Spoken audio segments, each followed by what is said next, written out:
ஜூலை 25 ஜீவ ஊற்று ஒரு நிமிட வேத தியானம். எசேக்கியேல் 26:5.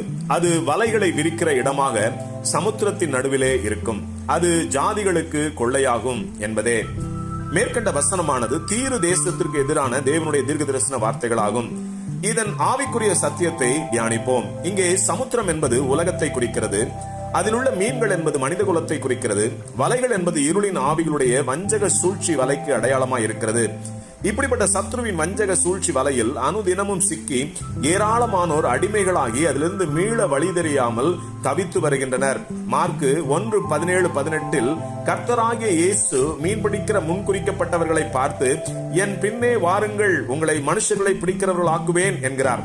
உடனே அவர்கள் தங்கள் கைகளில் இருந்த சத்ருவின் சூழ்ச்சி நிறைந்த வஞ்சகம் நிறைந்த தந்திர வலைகளை விட்டு அவருக்கு பின் சென்றார்கள் என்று வேதம் கூறுகிறது.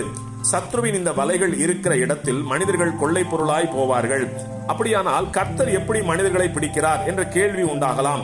ஓசியா 11:4 மனுஷரை கட்டி இழுக்கிற அன்பின் கயிர்களால் நான் அவர்களை கட்டி இழுத்தேன் என்றே கர்த்தர் கூறுகிறார். ஆம், இந்த அன்பின் கயிற்றில் சூழ்ச்சியோ வஞ்சகமோ தந்திரங்களோ பொய்களோ இல்லவே இல்லை.